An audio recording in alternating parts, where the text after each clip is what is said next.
Go. Here we go. It's finally here, everybody. The moment we've been waiting for a long time. Really, since I launched this website and started the podcast way back in July. The 50th season of Michigan high school hockey is officially underway, with tryouts beginning across the state yesterday, and just so much going on, so much to be excited about. So, without further ado, let's talk some hockey. I mentioned the 50th season of high school hockey. I kind of came across that over this off season during the summertime, doing some research and getting things together for the website, and kind of just stumbled across the fact that it's the 50th season, in the state of Michigan, and that's a really huge accomplishment. Something that should be celebrated, obviously, all season long. Been talking with the Coaches Association and kind of talking about ways we can kind of highlight that. I've mentioned it on previous episodes too, wanting to maybe spotlight some of the significant stories over the last half century of high school hockey in the state. So pretty wild, and a lot I think we could get into, and really might end up only scratching the surface in terms of trying to encapsulate 50 years of high school hockey. So got some good ideas, maybe some guests on the podcast, blogs for the website, whether it's mine or whether it's for the High School Hockey Hub. Either way, fans of high school hockey will certainly be able to find it this season. So again, special season, historic season. I was doing some digging 50 years ago. St. Clair Shores Lakeview, which I believe is now part of SCS Unified program, and Lansing Catholic Central, currently part of the Cap City Co-op, both laid claim to the first ever MHSAA state championships in Tier 1 and Tier 2, respectively. So a big shout out there. 50 years in the making, and just it's hard to believe, but it's very awesome in the same breath too. So looking forward to that. And if you didn't, now you know. So it's a big season coming up for a lot of reasons. Obviously, definitely because of the 50th season, and obviously hockey's just back. We're back. It's November. There's tryouts going on. Still October, but nonetheless, there's tryouts going on. Scrimmages coming up soon. Games after that. Showcases. The whole nine. Couldn't be more fired up and ready to go. So it's been a minute. I was off last week, so let me do a bit of a roundup of some things that have happened in the last couple days, couple weeks. I saw 18U Bigby topped Fox Motors in a 2-1 overtime game on Sunday. They were my number 3 and number 4 teams in the state at the 18U level. So a good close matchup there with the chalk prevailing in a close game. So I like to see that. Bigby now has won 3 in a row. I believe they're now 12-8-0 on the season, and potentially starting to get some things going in the right direction there. 6 of those 8 losses are by 2 goals or less. So look out there. That's pretty wild. Even I like to see a lot of stuff like that. Like even in defeat, still contending, still in the hunt, still close, even right down to the wire. So Bigby, you're looking at 6 games potentially that could have gone either way, which would basically flip-flop their overall record there. So what else? 16U Caesars narrowly escaped another upset attempt by none other than Fox Motors. That 16U Fox team is really solid, scrappy, just plays the game the right way. I've been talking about them all season. The potential for upsets and potential to steal one here and there. I know I highlighted one earlier in the season where they pulled off a bit of a stunner there too, and almost pulled off another one there against Caesars. But the 07 Caesars, now my top team in that age group. If you check out the latest rankings on pdspicks.com, it's all there as well. But again, narrowly escaped, almost victims of an upset there at the hands of Fox Motors. One more too. This was obviously 2 weeks ago now almost, but I wanted to make mention of it. 15 only VH won the Motown Classic there, right here in town in Metro Detroit. That tournament painted a pretty good picture for the state rankings, as I mentioned on the website, and updated those this morning. Plus everything, everything I talk about today in the conference previews, it's all going to be posted on the website. So, be sure to check that out. And let's see here. Yeah, I did want to mention the Motown Classic, right? I like it because you get a lot of, you get the MDHL and the MHA competing in that. You get some of the Metro Detroit teams competing as well. I mentioned VH winning the tournament. It's a good litmus test, a good measuring stick there, I think, for how the high school AAA programs rank against the Maha programs. So I like it for that reason. It's good for people to kind of see where and how some of the best high school players stack up against that AAA competition of the same age group. So good showings there, and obviously you can check out the rankings to kind of see where I see those teams fitting in the mix with those Maha teams. So yeah, check that out on the website. And obviously, if you haven't by now, what the hell are you waiting for? It's hockey season. Subscribe to the YouTube channel. Connect with me on Twitter, Instagram, Facebook. I'm even on Threads now that Twitter is kicking around the idea of going to a paid model. So I got get at me on Threads. All of them, some, whatever you're comfortable with. I'll keep you posted on all things high school hockey all season. So be sure to connect with me on any one of those platforms, including right here live on YouTube. So, okay. Speaking of high school hockey, I was talking about the MDHL and MHA, right? So, we're going to continue with our conference previews. I've got 4 left on the slate. I'm going to cross 2 of them off the list today. We're going to get into the OK Conference out west. We're going to get into the Great Lakes Conference up in the UP. I'm not sure I'm going to set a time limit on these 2 because there's a lot of teams, there's a lot of players, there's a lot of storylines, things to get into. I'm not going to handicap myself with a 10-minute time limit.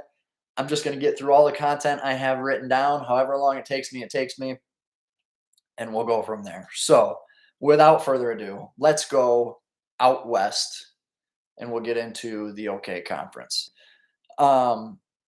The structure of this league, I absolutely love. If you're not familiar with it, maybe new to high school hockey, maybe you're in the Metro Detroit bubble and you don't quite necessarily know what's going on around some other areas of the state, or maybe up north, or whatever it may be. The OKC, it's 18 teams in the conference. There's 3 divisions, Baum, Fisher, and Rue, but there's 2 tiers to the conference. And it works in a similar fashion or a similar structure to, and this is what I love about it, the promotion and relegation of like European soccer. Now, I'm not a soccer guy. There's next to nothing I like about the sport, but the idea of promotion and relegation is something that I definitely love and can absolutely get behind. So if you're not familiar with that, the 2 tiers, if you're in the bottom tier of the conference, but you are the best of that tier, you get bumped up to the top tier for the next season. Conversely, if you're the bottom team in the top tier, you drop down to the secondary tier for the following season. It's a unique structure. Again, whether it's European soccer, whether it's here in the OKC, I think what it does is it absolutely helps balance the competition, right? Being the best of the lower tier, you're rewarded by being lumped in with the top teams. If you are the bottom of that top tier, clearly you're struggling with competition and competing at that level. So we're going to drop you down to the second tier where it's a bit more your speed. I love that structure. I don't know that there's too many more instances of conferences around the state that could even function that way. But it's just an exciting format that I absolutely love, and I don't think gets quite enough attention. I know in the soccer circles in Europe, being relegated, being promoted is very much a big deal, right? I'll let the soccer nistas speak more on that, but I know how much of it can be a big deal if you're the kind of that secondary or lower tier to get promoted to that top tier and compete with some of the top teams. It's a big deal. And similarly, you don't want to get relegated. You don't want to be that bottom team that gets bumped down. So nonetheless, Hudsonville. This is as far as I can tell, anyways. Hudsonville earned that promotion. They're getting bumped up to the Roo this season, while West Ottawa drops down. They're going to go to the Fisher division for the first time in 5 seasons. They're dropping down. So then the two upper divisions basically there's two divisions in that upper tier that essentially compete and cross competition there, similar to a lot of the other conferences I've talked about so far this preseason, and we'll get into next week too. With the MIHL has two divisions, the KLAA has two divisions. The OKC functions in a similar way where they have those two divisions in the top tier, and then, like I said, that the third division making up that second tier. So, as far as I can tell, with everything on the website, Byron Center was that top team in the OKC, with an undefeated 8-0 record. I think that's pretty easy to surmise. They bring back a ton of key players as well. That's a team who has had a ton of success in the last couple of seasons, obviously. But a program that gets Jackson Froisland and Cade Pratt back from a season ago. Both those guys were top performers on that team that nearly won a state title at the Division II level. So having those guys back, that consistency, that experience, I think certainly bodes well for them. BC, you've heard me talk a ton ad nauseum at this point about Clarkston, and how I believe that's a program that's here to stay for a while. Clarkston, I think, is on a similar trajectory as Byron Center. I think Byron Center is a couple steps ahead, and that's why you're seeing them contend at the state level and obviously a state finalist last season. I've talked about flashes in the pan and things like that, or a program that has a strong class, a group that kind of comes up through the ranks, puts that program on the map, and then it kind of falls by the wayside after that graduating class. I don't think that's the case with Clarkston. I've said that quite a bit. I also think the proof is in the pudding here that that's not the case with Byron Center either. Very much the real deal. If you look at their recent success, 5 straight regional championships. That's not a fluke. That's not wonky. That's the proof here. As I get into it, those 5 regional championships, the runs to Plymouth, the runs to a state title game. That's in the midst of a coaching change. They've had 2 different coaches in that span. That's in the midst of graduating several top performers. Trevor Davis is one that stands out to me. That kid is playing Division III college hockey currently. Logan Nicholas is another one. He's playing in the NA right now. There's been a slew of ACHA prospects that have come out of Byron Center in that span.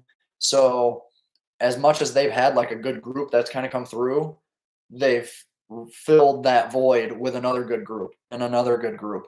And again, here you're seeing Jackson Froisland, Cade Pratt, kind of that next wave of talent to come through for Byron Center. So again, more of a reload situation, and should absolutely be expected to be one of, if not the top team on the West Side again, and potentially even at the state level as well. So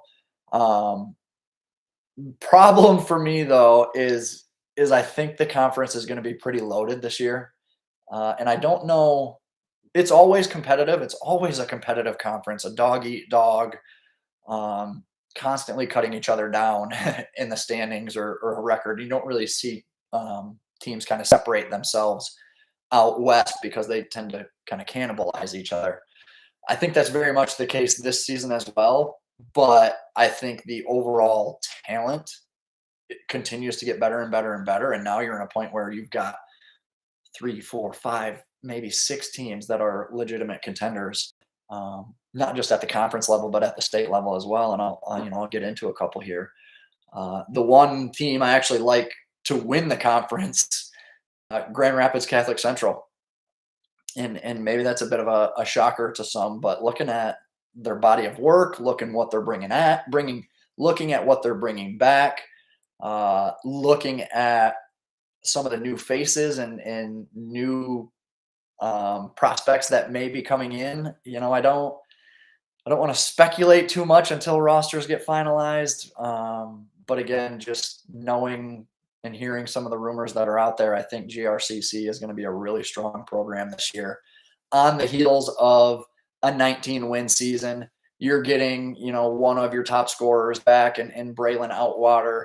You're getting your goaltender back in Trent Goheen. Outwater had 34 points last season as a junior. Goheen was in net for 16 of the team's 19 wins. Those are two extremely valuable pieces to have coming back. Plus, like I mentioned, a potential huge asset coming in on the blue line. A kid that I liked a lot this fall in just a short amount of time in the MDHL. But hopefully, like I said, we'll have more on that later in the season. So Cougars got a lot coming back. I like them to be tops in the conference, but it's not going to be easy one bit. I mentioned Byron Center, obviously, defending champion, and we're going to dispute or kind of sleep on the defending champ there.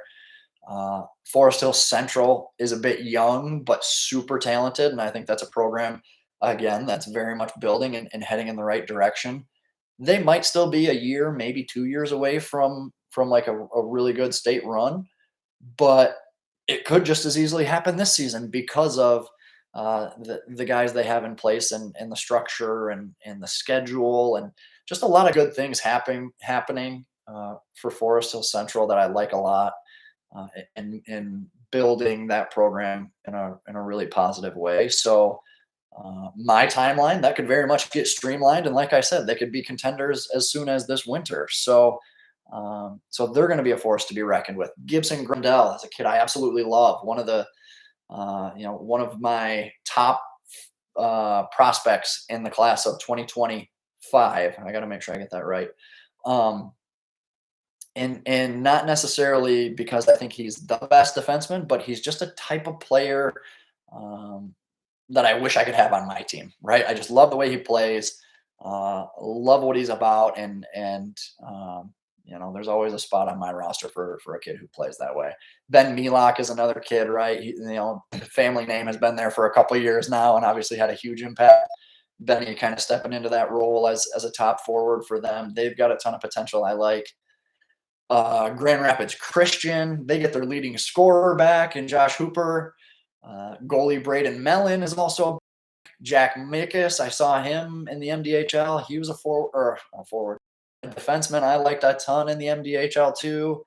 Prototypical West Michigan defenseman. I've been talking about this for, it feels like a decade, going back and looking at guys like David Brazil and Anthony Malika and Ashton Bowl. It just feels like every single year after year, the West Side, some program, it's almost like they take turns, produce a big, tall, lanky defenseman who can skate and move pucks. And I think, Mickes kind of fits that mold to a T. Jennison returns a bunch. Jennison is a program that's just been very scrappy, gritty, sneaky competitive over the years. I don't know that they've had they had Anthony Malika, obviously, but it's never a program, at least from my recollection, that's had a bunch of standout, high-profile prospects that kind of scare you. But it's just 2, 3, maybe even 4 gritty, hardworking lines that just get shit done.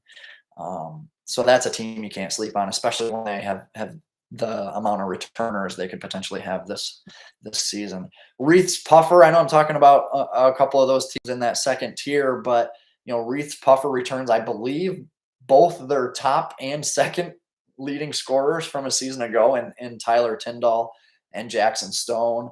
So that's worth noting. Hudsonville, like I mentioned, getting the promotion.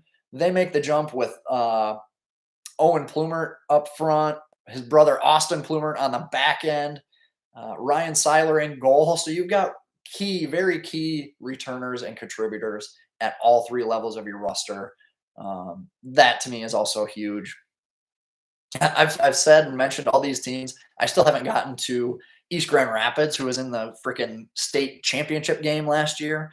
Um, Chris Newton has done a fantastic job with that program. You look at some of the guys and the weapons they have coming back: Ian McKagan, Scotty Millman, Charlie Hoekstra, Brady. I believe they were. What was it? The Pioneers.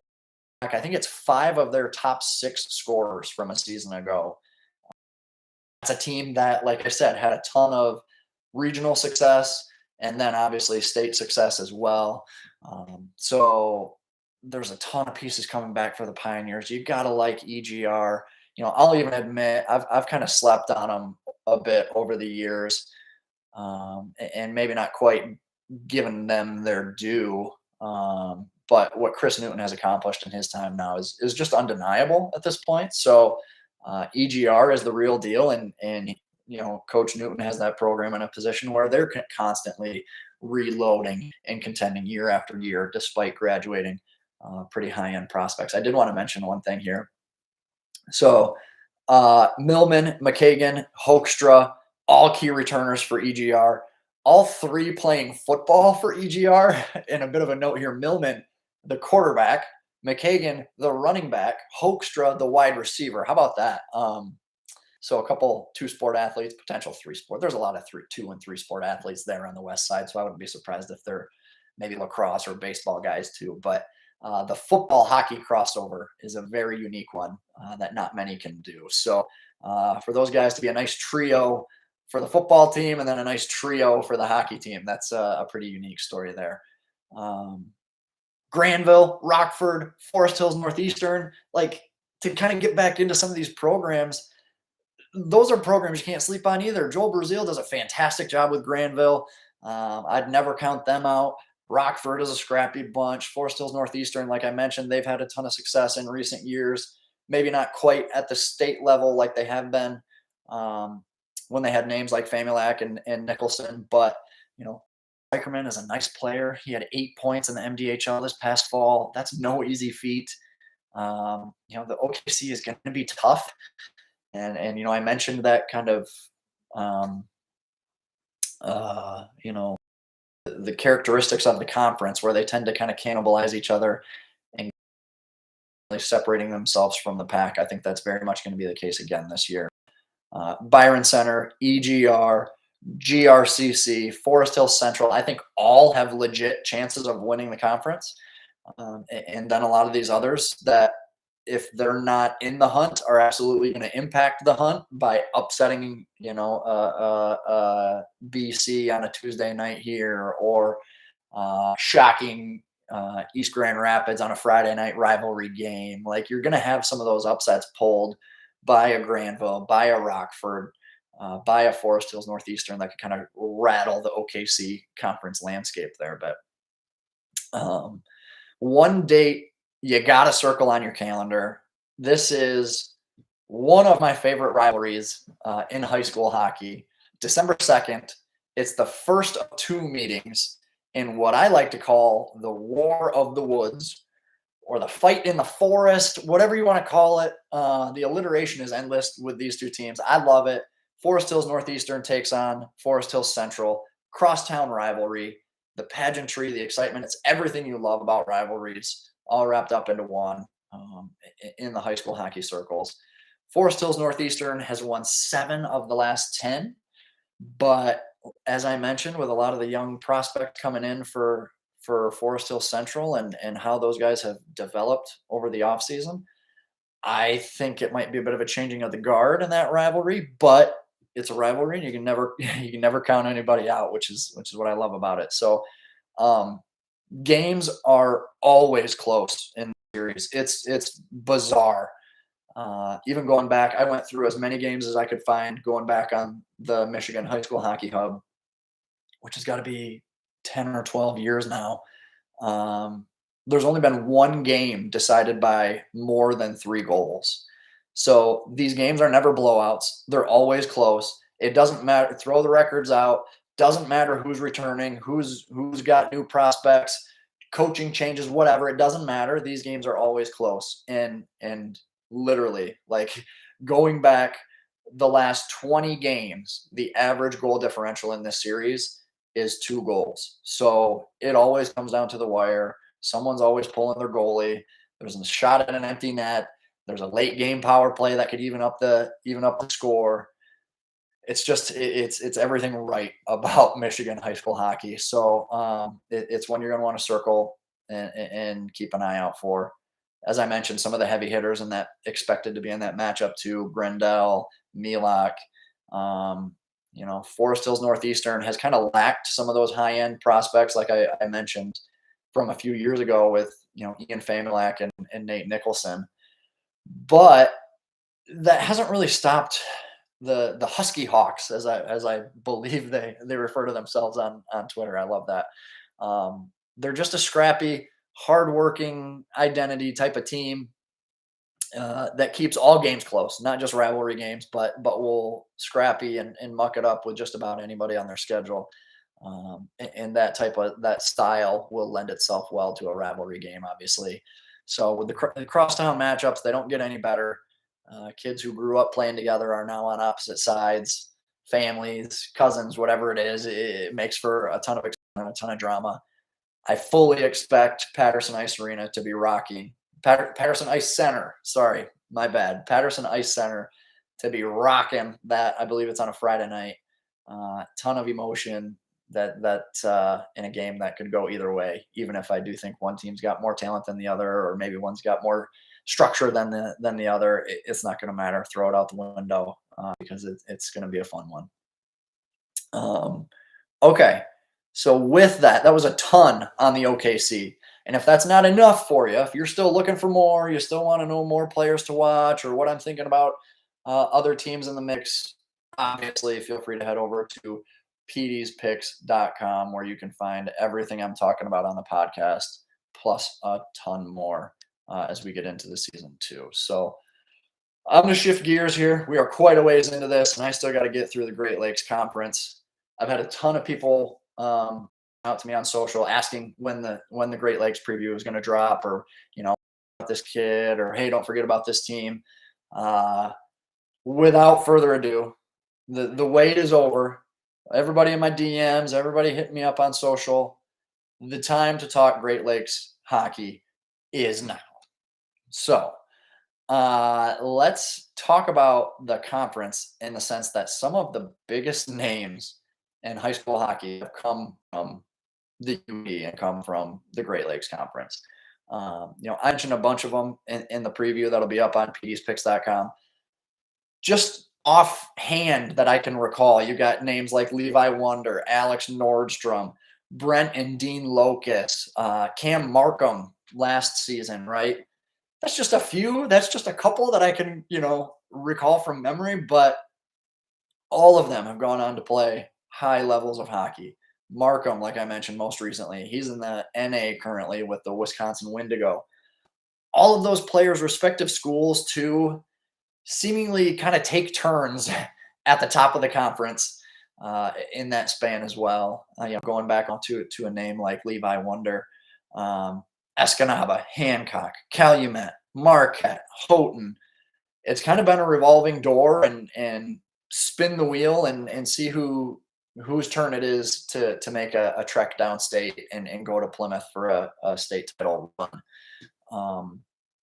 It's kind of bizarre how it's been the last couple of years, where even before puck drop and start to the season, people around the state are pretty generally aware of who is coming out of the UP. As I mentioned, a lot of the players and programs previously. I don't know that that's really going to be the case this year. Houghton does in fact bring a good amount back, but also graduated, its 3 most important players. Coaching change as well. Micah Stepich in his first year with the program. So there's just, I don't want to call them concerns, but question marks. You just don't know what is in store for the Gremlins. And it's going to be a challenge. There's going to be growing pains whenever you graduate guys like Markham and Carlson and names like who carried the program for the better part of 2, 3, 4 years and had such an immense impact. Not to mention the retirement of Corey Markham, who's been a part of the program for a quarter of a century. We talked 50 years of high school hockey. Corey's been with Houghton for half of that. He was with the Gremlins for 25 seasons. So a lot of change going on in Houghton year over year. And even despite kind of being that defending champ and having some pieces coming back, there's just a lot of uncertainty, maybe a couple question marks there that I think ultimately could be answered. But it leaves just enough doubt, maybe the door open just a little bit enough that some of these other programs who have been building the last 2 or 3 years, who have some promising prospects waiting in the wings, it opens the door just enough for a team like Marquette or Escanaba or even Hancock to kind of get back in the mix. Kingsford, even. I'm going to get into a couple of them, but that's kind of where I'm at with the Great Lakes Conference. Is that there's a seed of doubt for me, anyways, when it comes to Houghton, and they could very much squelch that quickly. Um, but we'll see. I think this season in the GLC could be pretty wide open. Marquette returns a guy like Nash Reapy.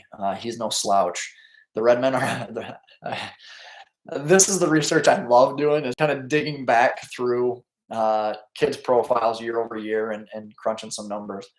The Redmen are 24-1-1 when Nash Reapy gets on the score sheet.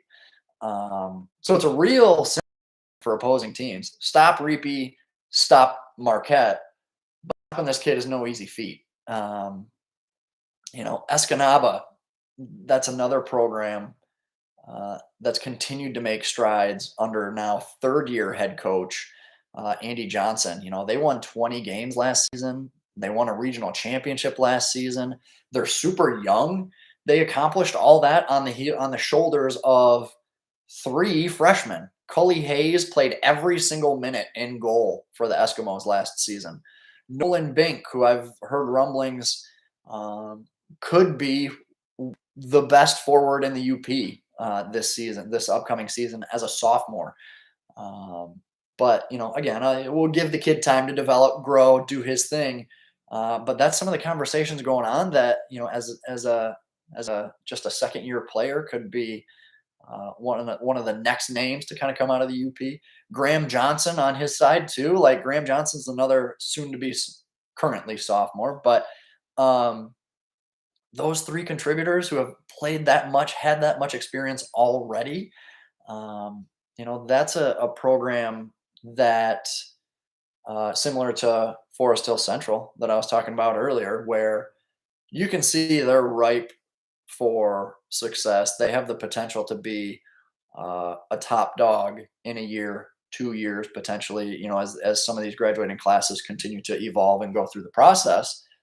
But again, they could very easily streamline that and be a conference champion, be a state title contender as early as this year if things start to connect and go the right way and break right for Andy Johnson there in Escanaba. And in fact, is my pick to win the Great Lakes Conference, the Escanaba Eskimos there.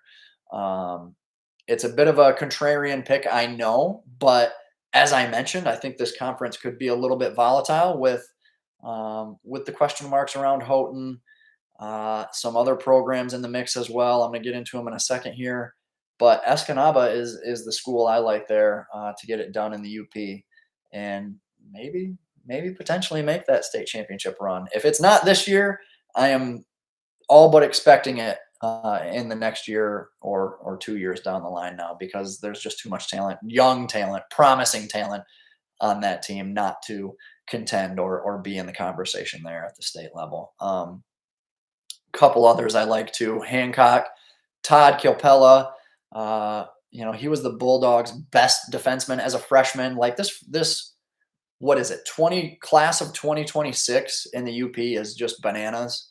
From Hancock to Escanaba, Houghton has some studs. Marquette has some promising prospects too. Like that class of 2026 is going to be really, really good. And the UP is, I think, going to be very competitive this season and will continue to be a scrap for the next couple seasons because of that class.